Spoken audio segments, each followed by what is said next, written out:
Hello everyone. आज आम आलोचना करवा +2 सेकेंड इयर ओडिया साहित्य ज्योति बहिर पुष्पपुरी वर्षावरण पाठटी। लेखक कृष्णचंद्र पाणिग्राही। 1909 ख्रीष्टाब्द तांकर जन्म एवं देहांत 1987। तो पुष्पपुरी वर्षावरण पाठटीर समस्त 1 नंबर विशिष्ट प्रश्न उत्तर आम आलोचना करिबा।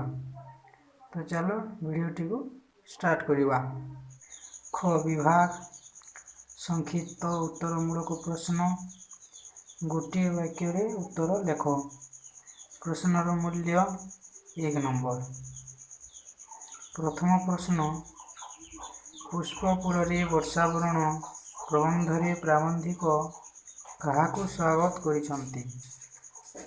उत्तर, बारीबाहकू। बारीबाहकू प्राबंधिक स्वागत करिसंती। 2 नंबर प्रश्न, बारीबाहर स्निग्ध कज्जलकांति केउठारे नेत्रोत्सव सृष्टि करिछि? उत्तरटी हेबो पुष्पपुरी। 3 नंबर प्रश्न, केउ पथरे बारीबाहर आगमनी शुभ शंख बाजी उठिछि? उत्तरटी हेबो प्रसाद बातायन पथरे बारीबाहर आगमनी शुभ शंख बाजी उठिछि। तो स्टूडेंट, जदि तुमे एही पाठर MCQ प्रश्न उत्तर वीडियोटी देखिना हो ताहले प्रथमे देखिनियो, डिस्क्रिप्शन रे लिंक अछि। 4 नंबर प्रश्न, बहु दिन परे काहार शुभ आगमन आज मंगलकर ओ मधुमय होई उठिछि? उत्तरटी हेबो बारीबाहर। बहु दिन परे बारीबाहर शुभ आगमन आज मंगलकर ओ मधुमय होई उठिछि। काहार स्पर्शरे पुष्पफूल सजीव और श्यामल होई उठिबो बोली कहा जायछि? उत्तरटी हेबो बारीबाहर।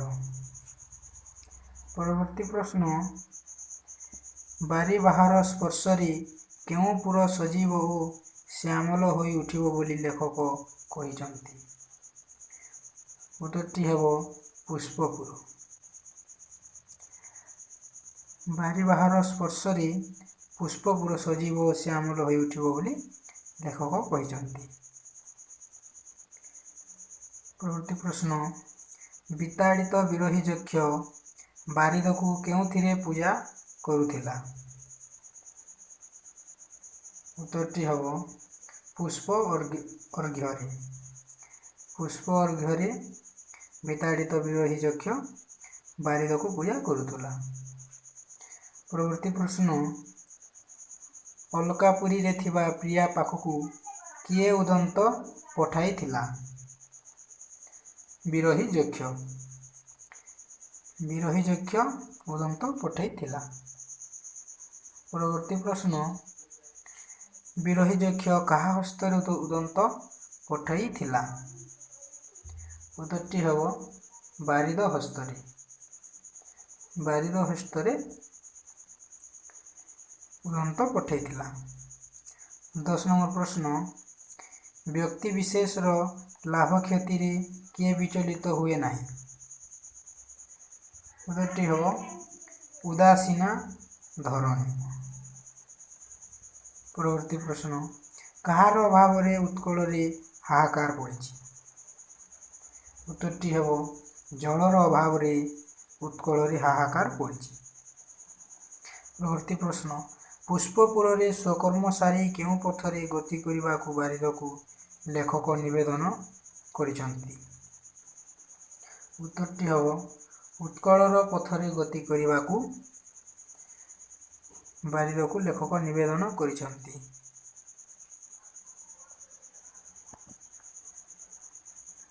परवर्ती प्रश्न, लेखक धूम ज्योति और सलिल होई जलद सह मिसी बातायन पथरे उड़ी जाई କାହାକୁ ଚିହ୍ନାଇବାକୁ ଇଚ୍ଛା କରିଛନ୍ତି?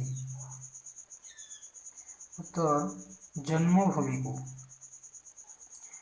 ଜନ୍ମଭୂମିକୁ ଚିହ୍ନାଇବା ପାଇଁ ଇଚ୍ଛା କରିଛନ୍ତି। ପରବର୍ତ୍ତୀ ପ୍ରଶ୍ନ, ପଥ ପ୍ରଦର୍ଶକ ବିନା କେଉଁ ଭୂମିକୁ ଚିହ୍ନିବା ପାଇଁ ଜଳଧର ଭ୍ରମ ହେବ ନାହିଁ ବୋଲି କୁହାଯାଇଛି? ଉତ୍କଳର ଭୂମିକୁ ଚିହ୍ନିବା ପାଇଁ ଜଳଧର ଭ୍ରମ ହେବ ନାହିଁ ବୋଲି କୁହାଯାଇଛି। ପରବର୍ତ୍ତୀ ପ୍ରଶ୍ନ, ଗୋପାଙ୍ଗନାମାନେ ଅପାଙ୍ଗ ଘନଶ୍ୟାମଙ୍କ ରୂପସୁଧା ପାନ କଳା ପରି ଉତ୍କଳର କୋଟି ନେତ୍ର କାହାର ରୂପସୁଧା ପାନ କରିବେ ବୋଲି ପ୍ରାବନ୍ଧିକ ଭାବିଛନ୍ତି? ଉତ୍ତରଟି ହେବ ଜଳଧର। ପରବର୍ତ୍ତୀ ପ୍ରଶ୍ନ, ଲେଖକ କେଉଁମାନଙ୍କୁ ନିରାସନ କରି ବଦାନ୍ୟତା ଆରମ୍ଭ କରିବାକୁ ଜଳଦକୁ ଅନୁରୋଧ କରିଛନ୍ତି? ଦରିଦ୍ର ବନବାସୀମାନଙ୍କୁ ନିରାସନ କରି ବଦାନ୍ୟତା ଆରମ୍ଭ କରିବାକୁ ଜଳଦକୁ ଅନୁରୋଧ କରିଛନ୍ତି। 18 ନମ୍ବର, ଶାଳୀ କ୍ଷେତ୍ର ଦେଖି କେଉଁମାନଙ୍କ ମନ ଆତଙ୍କରେ ଥରି ଉଠୁଥିବ? ବନବାସୀମାନଙ୍କର ମନ ଶାଳୀ କ୍ଷେତ୍ର ଦେଖି ମନ ଆତଙ୍କରେ ଥରି ଉଠୁଥିବ। ପରବର୍ତ୍ତୀ ପ୍ରଶ୍ନ, ଗୋପାଳର ଗଳଘଣ୍ଟି ଓ ଗୋପାଳର ବେଣୁସ୍ୱନ ଶୁଣି ଜଳଦ କେଉଁ ସ୍ଥାନର ସୀମା ବୋଲି ଜାଣିପାରିବ? ଉତ୍ତରଟି ହେବ ଆମର ଗ୍ରାମର ସୀମା ବୋଲି ଜଳଧର ଜାଣିପାରିବ। ପରବର୍ତ୍ତୀ ପ୍ରଶ୍ନ ଦେଖିବା, ନବଯୁବକମାନଙ୍କ ବେଣୁସ୍ୱନର ଅନୁକୃତିରେ ଲଲନାକଣ୍ଠର ଐକତାନିକ ଲଳିତ ସ୍ୱର କାହାକୁ ଭସାଇ ଦିଏ? ବନଭୂମିକୁ ଭସାଇ ଦିଏ। ପରବର୍ତ୍ତୀ ପ୍ରଶ୍ନ, ଉତ୍କଳୀୟ ଲଲନାଙ୍କର ଗତିକୁ କାହା ସହିତ ତୁଳନା କରାଯାଇଛି? ନିର୍ଝରର ଗତି ସହିତ ତୁଳନା କରାଯାଇଛି। ପରବର୍ତ୍ତୀ ପ୍ରଶ୍ନ, କିଏ ମଦାଳସା ହୋଇ ମାତଙ୍ଗିନୀ ପରି ଚାଳନ୍ତି ନାହିଁ? ଉତ୍କଳର ବନବାସୀ ଲାଲନାମାନେ। ପରବର୍ତ୍ତୀ ପ୍ରଶ୍ନ, ବନବାସୀମାନଙ୍କର କାହାର ଅନୁଗ୍ରହ ଆବଶ୍ୟକ? ଉତ୍ତରଟି ହେବ ଜଳଧର। ଜଳକୁ ଅବିରତ ବାରିପାତ କରିବାକୁ ଲେଖକ କାହିଁକି ନିବେଦନ କରିଛନ୍ତି? ଜଳଦ ବନବାସୀ ନାରୀମାନଙ୍କୁ ନିରାସନ କରି ଅବିରତ ବାରିପାତ କରିବାକୁ ନିବେଦନ କରିଛନ୍ତି। ପରବର୍ତ୍ତୀ ପ୍ରଶ୍ନ, ଜଳଧର କୃପା ହେଲେ ଶାଳୀ କ୍ଷେତ୍ରରେ କ'ଣ ଖେଳି ବୁଲିବ ବୋଲି ଲେଖକ କହିଛନ୍ତି? ନବନୀଳିମା। ନବନୀଳିମା ଖେଳି ବୁଲିବ ବୋଲି ଲେଖକ କହିଛନ୍ତି। ପରବର୍ତ୍ତୀ ପ୍ରଶ୍ନ, ଜଳଧର କୃପା ହେଲେ ନିର୍ଝରିଣୀ କେଉଁଠାରେ କିପରି ନାଚି ଉଠିବ? ଉତ୍ତରଟି ହେବ ଗିରିଧରୀରେ କ୍ରୀଡ଼ାରତ ବସ୍ତରୀ ପରି ନାଚି ଉଠିବ।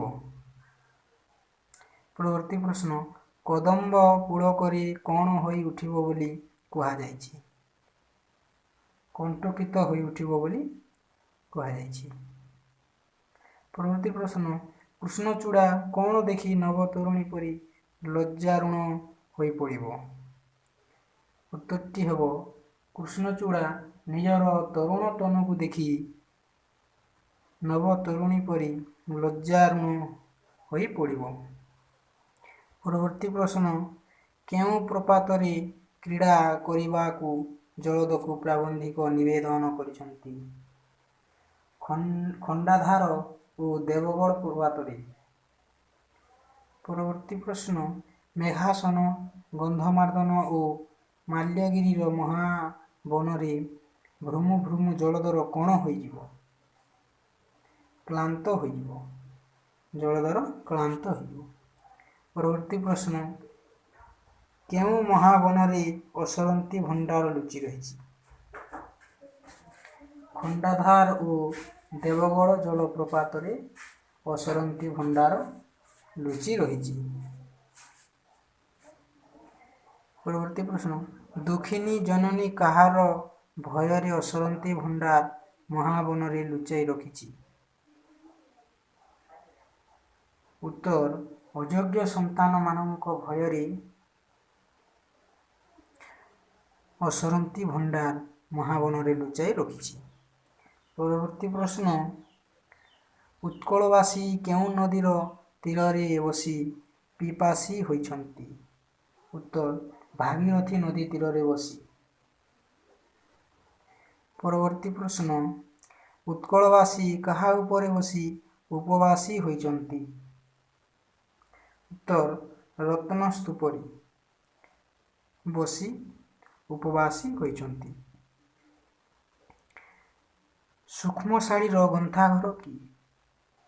ଉତ୍ତରଟି ହେବ ସମ୍ବଳପୁର। କେଉଁ ନଦୀ ଉପଳ ଶଯ୍ୟାରେ ଯାଉ ଯାଉ ସ୍ୱର୍ଣ୍ଣରେଣୁ ଢାଳିଦିଏ? ଉତ୍ତର ମହାନଦୀ। କେଉଁ ଅଞ୍ଚଳର ନରନାରୀମାନଙ୍କୁ ଦୁଃଖ ଦୈନ୍ୟରେ ମଧ୍ୟ ବିଷାଦ କାଳିମା ଛୁଏଁ ନାହିଁ? ସମ୍ବଲପୁର ଅଞ୍ଚଳର ନରନାରୀମାନଙ୍କୁ ଦୁଃଖ ଦୈନ୍ୟରେ ମଧ୍ୟ ବିଷାଦ କାଳିମା ଛୁଏଁ ନାହିଁ। ପରବର୍ତ୍ତୀ ପ୍ରଶ୍ନ, ଉତ୍କଳର ଉତ୍ତମାଙ୍ଗ ବୋଲି ଲେଖକ କାହାକୁ କହିଛନ୍ତି? କଟକ। କଟକକୁ ଉତ୍କଳର ଉତ୍ତମାଙ୍ଗ ବୋଲି ଲେଖକ କହିଛନ୍ତି। ପରବର୍ତ୍ତୀ ପ୍ରଶ୍ନ, ଗର୍ବିତ ଗଜପତିର ରାଜଧାନୀ ବୋଲି କାହାକୁ କୁହାଯାଇଛି? କଟକକୁ। କେଉଁଠାରୁ ଅଜେୟ ବାହିନୀ ଝଟିକା ବେଗରେ ଦୁର୍ଗରୁ ଦୁର୍ଗାନ୍ତରକୁ ଗତି କରି ଚାଲୁଥିଲେ? କଟକଠାରୁ। ପରବର୍ତ୍ତୀ ପ୍ରଶ୍ନ, କେଉଁ କଟକର ସ୍ମୃତି ଆଜି ମୃତ୍ତିକାରେ ଅବଲୁପ୍ତ? ବିଣାନାସୀ। କଟକର ସ୍ମୃତି ଆଜି ମୃତ୍ତିକାରେ ଅବଲୁପ୍ତ। ପରବର୍ତ୍ତୀ ପ୍ରଶ୍ନ, ବାରବାଟୀର ସ୍ଖଳିତ ପ୍ରସ୍ତରେ କ'ଣ ଆଜି ଯାଏ ଲାଗି ରହିଛି? ବିଣାନାସୀର ସ୍ମୃତି ଓ କୀର୍ତ୍ତି। ପରବର୍ତ୍ତୀ ପ୍ରଶ୍ନ, କେଉଁ ରାଜାଙ୍କ ମହାକୀର୍ତ୍ତି ଚିତ୍ରୋତ୍ପଳାର ମୁଖଳା ପରି ଦିଶୁଛି? ମରକତ ରାଜାଙ୍କର। କେଉଁଠାରେ ଉତ୍କଳର କବି, ଜ୍ଞାନୀ, ଗୁଣୀ ଓ କର୍ମୀ ଉଜାଗର ରହି ଜ୍ଞାନଦୀପ ଜାଳିଥିଲେ? ବାରବାଟୀରେ। ପରବର୍ତ୍ତୀ ପ୍ରଶ୍ନ, କାହାକୁ ସ୍ମୃତିର ଶ୍ମଶାନ ବୋଲି କୁହାଯାଇଛି? କୋଣାର୍କକୁ। କିଏ ଉତ୍କଳ ଭୂମିର ମାନଦଣ୍ଡ ପରି ଦଣ୍ଡାୟମାନ ବୋଲି ଲେଖକ କହିଛନ୍ତି? ଲିଙ୍ଗରାଜ। ବାରିବାହ ବେଳାଭୂମିର ଶ୍ୟାମଳ ପଥରେ ଯିବାବେଳେ କେଉଁମାନେ ତାର ସ୍ୱାଗତ ପାଇଁ ବାହାରି ଆସିବେ ବୋଲି କୁହାଯାଇଛି? ପଲ୍ଲୀବାଲାମାନେ। ପଲ୍ଲୀବାଲାମାନେ ତାହାର ସ୍ୱାଗତ ପାଇଁ ବାହାରି ଆସିବେ ବୋଲି କୁହାଯାଇଛି। ଲେଖକ କାହାକୁ ଭୁବନ ମୋହନ ବୋଲି କହିଛନ୍ତି? କୋଣାର୍କକୁ।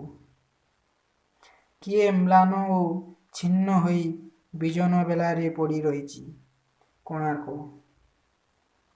କାହାକୁ ସ୍ୱର୍ଗଚ୍ୟୁତ ପାରିଜାତ ବୋଲି କୁହାଯାଇଛି? କୋଣାର୍କକୁ। କିଏ ଦୃପ୍ତ ଓ ଗର୍ବିତ ଜାତିର ପରାକ୍ରମର ପ୍ରତୀକ? କୋଣାର୍କ।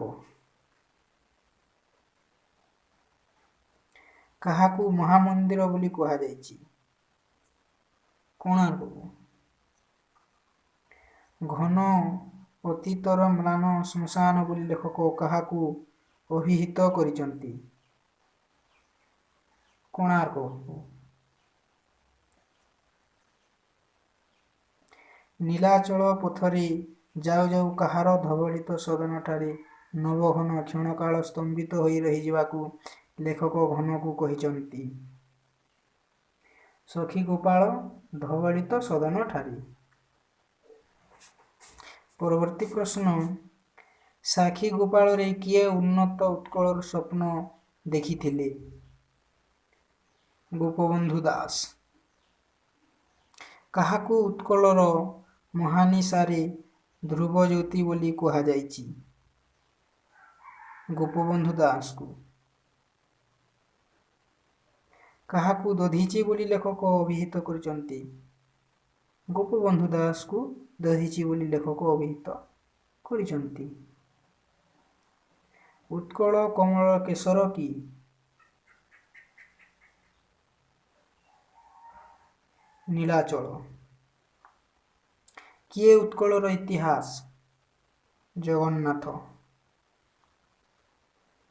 କେଉଁମାନଙ୍କୁ ଦକ୍ଷିଣାଶାପଥ ପ୍ରହରୀ ବୋଲି କୁହାଯାଇଛି? ଗଞ୍ଜାମ ଓ ଜୟପୁର ବାସୀମାନଙ୍କୁ।